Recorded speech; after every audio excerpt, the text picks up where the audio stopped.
കടകളിലൊക്കെ നമുക്ക് മേടിക്കാൻ കിട്ടുന്നതാണ് അവൽക്കപ്പ. അവൽക്കപ്പ എന്ന് പറയുന്നത് കപ്പ നൈസായിട്ട് അരിഞ്ഞ് ഉണങ്ങി വരുന്നതാണ് ഈ അവൽക്കപ്പ എന്ന് പറയുന്നത്. അത് കടകളിലൊക്കെ കിട്ടും. നമ്മളിന്ന് ഉണ്ടാക്കാൻ പോകുന്നത് അവൽക്കപ്പ നനയ്ക്കുകയാണ്.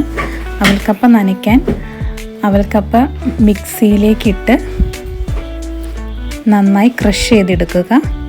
അതിലേക്ക് തേങ്ങയും ശർക്കരയും ജീരകവും ഏലക്കയും പൊടിച്ച് ചേർക്കുക.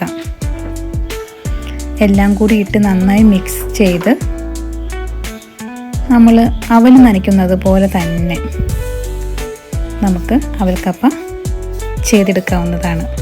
ഈ അവൽക്കപ്പ നമുക്കിനി ഇങ്ങനെ തന്നെ ഉപയോഗിക്കണമെന്നില്ല. വറുത്തോ അല്ലെങ്കിൽ അവൽക്കപ്പ പൊടിച്ച് പുട്ടായോ എങ്ങനെ വേണമെങ്കിലും നമുക്ക് ഉപയോഗിക്കാവുന്നതാണ്.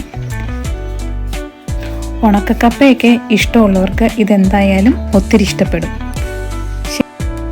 ഇവിടെ ആർക്കും മധുരത്തിനോട് താല്പര്യം ഇല്ലാത്തതുകൊണ്ട് തന്നെ ഞാൻ കുറച്ച് ശർക്കരയെ ചേർത്തിട്ടുള്ളൂ.